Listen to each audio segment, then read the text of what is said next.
sind wir eigentlich in der Gesellschaft egoistischer geworden? Sind wir Ichlinge geworden? Sind wir eigentlich irgendwie völlig rücksichtslos und skrupellos? Ist Solidarität und Kooperation, sind das für uns nur schöne Schlagworte oder wie sieht das aus? Das ist völlig anders. Sind wir eine faire Gesellschaft, eine sozial gerechte Gesellschaft? Und wir versuchen nochmal abschließend die Frage zu klären, wie hängt das überhaupt zusammen, Egoismus und Glück? Kann das überhaupt zusammengehen? Wir wollen 90 Minuten diskutieren, knapp 90 Minuten, und wir wollen Sie mit einbeziehen. Deshalb stehen hier zwei Mikrofone. Sie haben, wenn ich Sie dann gleich dazu auffordere, die Möglichkeit, an das Mikrofon zu gehen und Fragen zu stellen. Also mitzudiskutieren. Das ist ja nicht so wie beim Fernsehen, wo Sie im Sessel sitzen, sich hängen lassen können und Sie 90 Minuten berieseln lassen können, sondern wir wollen, dass Sie mitdiskutieren. So, ich begrüße als ersten Gast Stefanie von Pool. Sie sind aus Bayern gekommen. Sie sind Schlossbesitzerin, Sie sind Unternehmerin, leiten einen forstwirtschaftlichen Betrieb. Sie machen sehr viel im sozialen Bereich. Das kann ich jetzt nicht alles aufzählen, aber ich will sagen, ganz wichtig, und vielleicht sind Sie auch deshalb dem Publikum bekannt, Sie sind Repräsentantin von SOS-Kinderdörfern weltweit und haben dafür auch das Bundesverdienstkreuz bekommen. Sie haben mir eben im Vorgespräch beim Espresso nochmal erzählt, dass wir, also der Gegenpol zum Ich, gemeinhin nennt man das ja so an, ist für Sie ganz wichtig. Warum? Ja, geht. Ich denke, dass das, wie soll ich sagen, ein Ausgangspunkt unserer Erziehung unter anderem ist, nämlich unserer abendländischen Erziehung, das Miteinander, es geht auch um christliche Werte, das heißt die Nächstenliebe, die Hilfe anderen gegenüber, und das beginnt natürlich, wie vorher schon erwähnt wurde, in der Keimzelle, nämlich in der Familie. Das heißt, man hilft sich in der Familie, man hilft sich dann im Dorf, man hilft sich in der Kommune, man hilft sich im Land und man hilft dann auch anderen, nämlich Bedürftigen. Und deshalb meine ich, dass das einfach für mich oder für andere einfach zum selbstverständlichen Menschsein dazugehört. Also ein Fundament unserer Gesellschaft, ganz wichtig. Ganz wichtig, ja. Ich begrüße Ivo Gönner, OB der Stadt Ulm. Herr Gönner, als OB muss man vor allem eins sein, altruistisch, immer aufs Gemeinwohl bedacht. Sie sind ein guter Mensch. Sie brauchen vor allen Dingen ein Mikrofon. Also ich glaube nicht, dass ich ein guter Mensch bin. Aber als Oberbürgermeister in einer Stadt wie Ulm ist man ja besonders verpflichtet, dem alten Schwörbrief, den unsere Vorfahren vor über 600 Jahren schon formuliert haben. Und die Eidesformel des Schwörbriefes drückt in kurzen Sätzen das Ganze, was Sie mit altruistisch meinen, aus: Reichen und Armen, ein gemeiner Mann zu sein, in den gleichen gemeinsamen und redlichen Dingen, ohne allen Vorbehalt. Damit ist alles gesagt. Können Sie das noch kurz kommentieren? Jede Interpretation einer solchen Aussage leidet, aber das Thema heißt, es gibt in jeder Gesellschaft, das ist das Wort mit Reich und Arme umschrieben, unterschiedliche soziale, wirtschaftliche Gruppen, Familien. Das ist kein Vorwurf, sondern das ist eine Beschreibung. Und die Aufgabe ist es, allen, ob den Reichen und den Armen, ein gleicher, gerechter Mensch zu sein.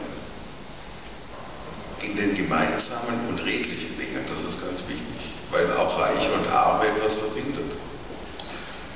Und die redlichen Dinge sind, dass sie ausgetragen werden mit redlichen Mitteln, mit friedlichen Mitteln. Dass auch die Differenz in einer Gesellschaft bis zu einem bestimmten Grade friedlich ausgetragen wird. Nur dann, wo sich eine gesellschaftliche Gruppe über eine andere erhebt, werden revolutionäre Vorstadien geboren. Und deswegen ist unsere Aufgabe, einen Ausgleich herbeizuführen. Das ist die Übersetzung. Und früher war es so, dass ja nicht nur der Bürgermeister diesen Eid jedes Jahr geleistet hat, sondern die ganze Bürgerschaft. Also heute vor. An jedem Schwimmontag, nachdem ich den Eid geleistet habe, mache ich jedes Jahr, stehen 120.000 Bürger auf und sprechen auch diesen Eid nach. Jetzt könnte man natürlich sagen, das ist schon Massenmeineidversammlung. Es soll ausdrücken, dass jeder in einer Gesellschaft Verantwortung hat. Und dieses mündet in einem bestimmten Verhalten, auch so wie Sie es gesagt haben. Und das Verhalten wird durch Werte geprägt. Gut, ich begrüße Heiner Fangerau, Professor hier an der Universität Ulm, Direktor des Instituts für Geschichte, Theorie und Ethik der Medizin. Fangerau hat die prinzipielle Grundfrage, was ist der Mensch von Natur aus eigentlich? Egoistisch, altruistisch oder gar nichts? Eine Benutzeroberfläche, die je nachdem verschiedene Strukturen annehmen könnte. Je nachdem, ob Sie aus einer genetischen Tradition oder eher einer sozialwissenschaftlichen Tradition kommen, wird diese Frage nach Natur anders beantworten. Aber es stellt sich in den Gesellschaften, wie wir sie, sagen wir mal, seit 2500 Jahren schriftlich überliefert kennen und wie wir uns die Gesellschaften vorher vorstellen, wie sie gewesen und funktioniert haben könnten, auf der Folie dessen, was wir heute wissen, stellt sich der Mensch als ein Hybridwesen dar, das für sich selber mit der Gemeinschaft arbeiten muss. Also das Ich und das Wir gehen zumindest unter diesem Blickwinkel immer zusammen. Erst durch das Ich kann ein Du entstehen und durch Ich und Du ein Wir. Oder wie wir es gestern gehört haben, erst durch das Du kann überhaupt erst das Ich möglich sein. Kurzum, beides. Beides gut, das habe ich vermutet und auch befürchtet. Ja, ich weiß, das ist unbefriedigend. Sie hätten jetzt lieber was... Die Journalisten wollen es immer viel härter haben, Herr Könner. Und dürfen das entweder auch oder beides. Noch ein Professor, Christian Stiegbauer vom Institut für Gesellschaft und Politikforschung, Universität Frankfurt am Main. Ich rede mit Ihnen, oder Sie sind auch hier, um mit uns über das Internet zu reden und über die Frage, wie ist das eigentlich mit dem Internet? Macht uns das Internet solidarischer oder macht es uns zu einsamen Usern? Ich vermute beides. Herr Stiegbauer, bitte. Also aus einer soziologischen Perspektive würde ich als erstes schon mal sagen, die Frage ist falsch gestellt. Aus einer soziologischen, nicht aus einer journalistischen Perspektive. Techniksoziologischen Perspektive, weil man nämlich eigentlich nicht sagen kann, eine Technik macht etwas mit uns, das wäre Technik determinologisch, das ist etwas, was verboten ist in der Soziologie, sondern es ist etwas, die Menschen machen etwas mit der Technologie und die Technologie wird auf das, was die Menschen damit machen, zuentwickelt und danach kann man sagen, das, was wir im Moment sehen, sehr stark sehen im Internet, Networking, Social Networking Sites zum Beispiel, machen mit Sicherheit nicht einsam. Also Social Networking Sites wie zum Beispiel Facebook.